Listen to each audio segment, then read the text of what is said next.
Good evening, Piper. Hope it's fine. Y'all doing good. Just thought I'd stop in and visit and smoke a bowl with y'all. Tonight I'm smoking some Wall Street from MA's Tobacco in Shreveport, and I'm smoking it in Aldo Valenti. This was a Christmas gift for my wife this year. And if any of y'all know what shape this would be called, I don't know if it's a Dublin or what. I mean, whatever. Just some of you guys that's kind of knows your pipe shape. Let me know what y'all think this may be. But anyway, I picked this one out. This was this was one that I told her for sure I wanted. I fell in love with the shape. I like the small chamber, the shape and the grain. And of course the stem. I mean, this really was an eye catcher. They make this one in a bent and a partial bent also. It's Aldo Valenti. It came from pipesandcigars.com. And it's a decent little smoker. The draw on it is not as good as some of the others, but it's as far as looks, it's to me, it's one of my favorites as far as eye appeal. And I've got some that'll outsmoke it. But that's the thing with Aldo Valenti. I've got some that are excellent smokers as far as draw goes, and I've got a couple of them that are just mediocre. But they're a good buy for the money, Some of this may be how this thing's packed, because it is, on a smaller chamber, you really have to, it packs different.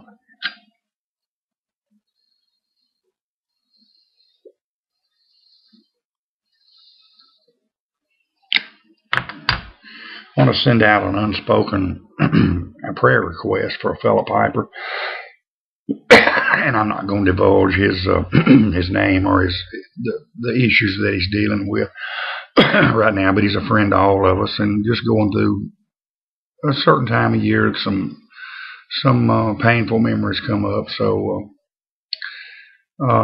just pray for those that are having difficulties and whatnot through lost loved ones. And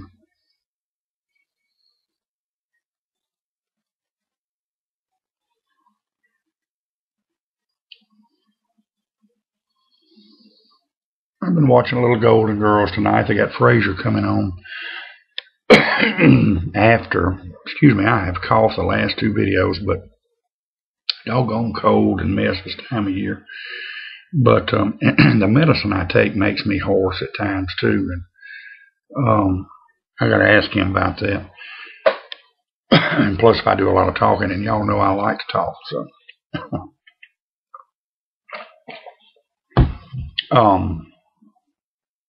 Now they got them. Golden Girls came on first tonight on Hallmark, and usually it's Frasier. But it's odd when those shows were popular. Of course, my wife liked Designing Women, and all of those were on about the same time. My wife liked Golden Girls, and during that time, I felt the same way about TV as I do today. I wasn't much on the new shows. I always liked the old Andy Griffith. That was always one of my favorites. And Gilligan's Island, Beverly Hillbillies, the Jefferson Sanford and Son, that kind of stuff,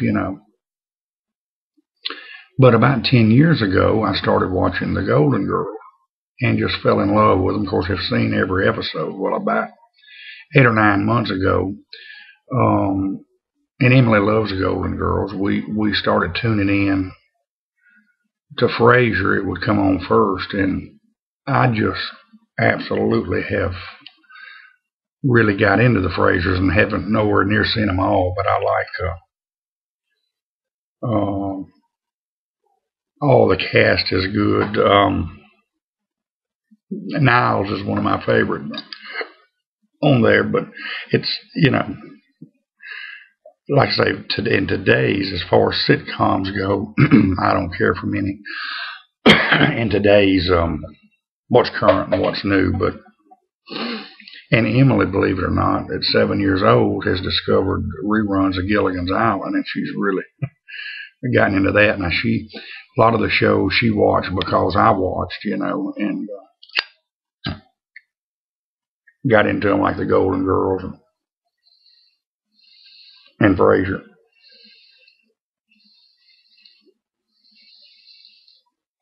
I'm gonna have to refill this lighter. This thing's a gas guzzler.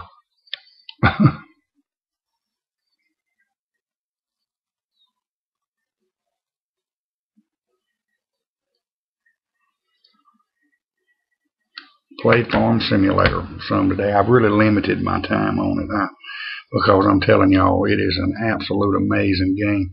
And if you type in Farm Simulator 2013 on YouTube, there are tons of videos, some of them an hour long, where people have filmed, I don't know how they do it, uploaded their sessions, and it is just an awesome game.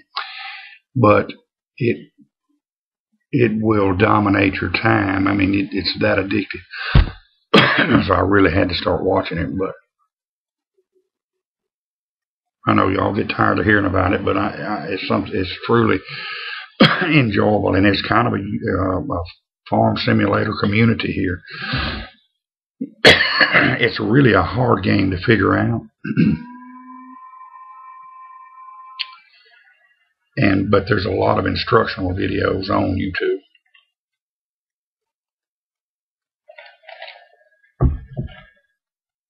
But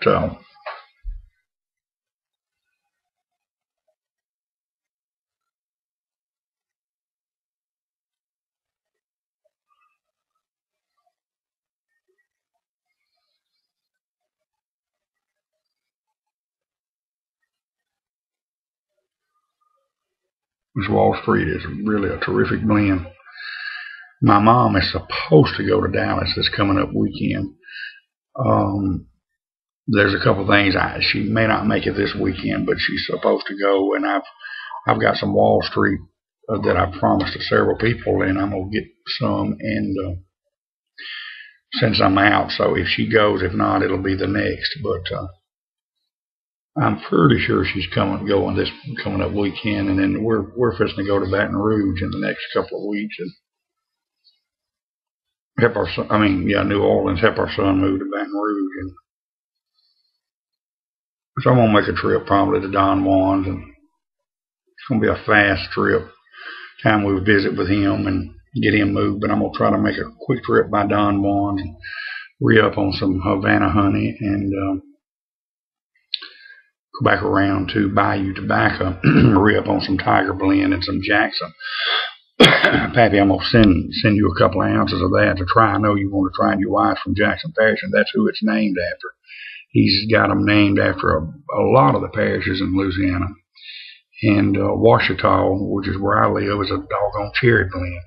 And I like cherry blends, but I've already, I keep a couple on hand. I just didn't need another cherry blend. Oh, by the way, that cherry smash that toy maker Larry sent, if y'all haven't tried it, I'm real particular about cherry blends.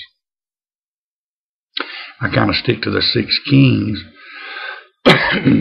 from MA's because it's a cherry / vanilla, and I like it, and it got to where that was really the only thing I kept on hand. But that cherry smash is worth trying. It's good, and I'd heard that it was. Jay Dagner, I think he smokes a good bit of that from Boswell's, but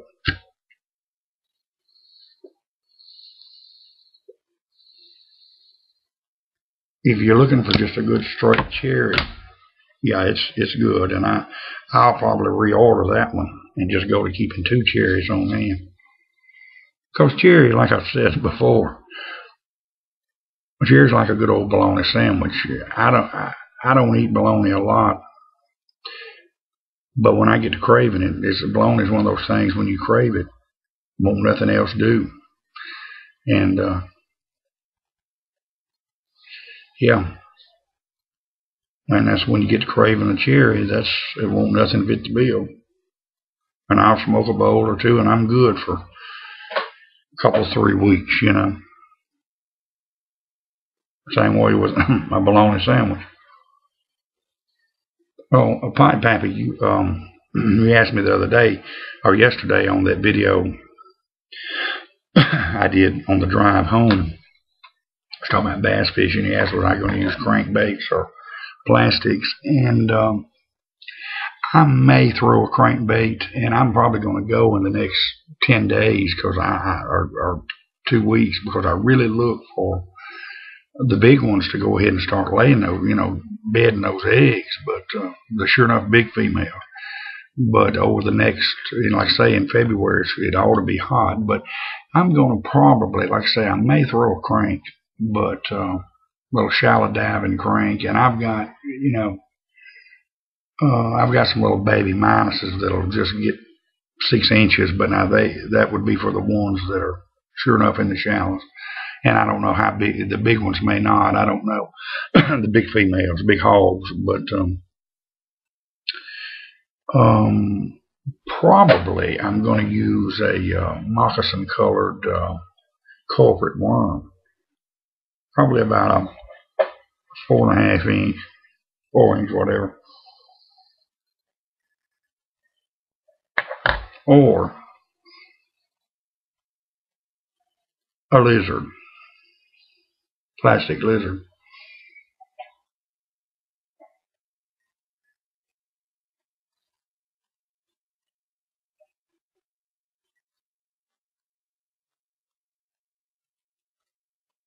Because as you know, when egg laying time comes, a lizard is their worst. Their lizard or a snake is their worst enemy, and that's the moccasin colored worm will, they'll target that. But the lizard, boy, he'll get them eggs quick, and they know it, and they'll flat have a reactionary strike on that.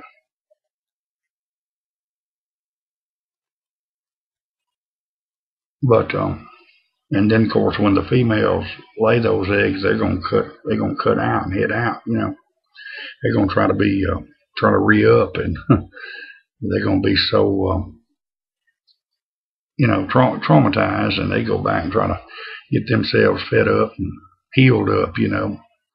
Their tails will be skin up from working that bed and making that bed.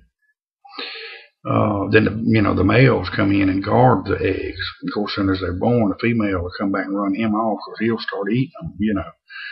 But he guards that thing. If you throw a lizard out there, man, you don't have to get it very close to him. He's gonna suck that thing down. I mean, you can get it within a couple of feet from him, and he's coming for it, because that is a predator for their eggs. But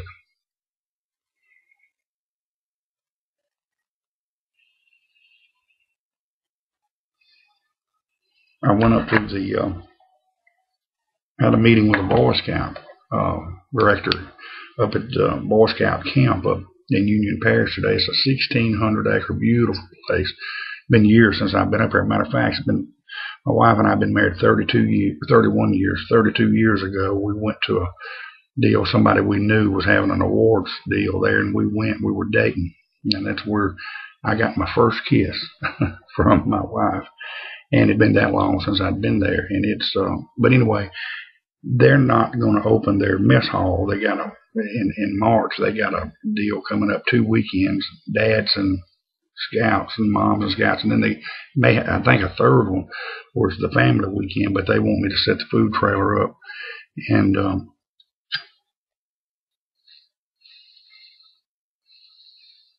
For breakfast and lunch, and just basically for lunch do hamburgers and corn dogs, nachos, kid stuff, hot dog, French fries. But so I think that I'll be able to do that, and then there's 2 or 3 in the summer, and then again in the fall there'll be 2 more. So that I'm hoping that works out. Well, I'm out of time. Y'all take care, and God bless you.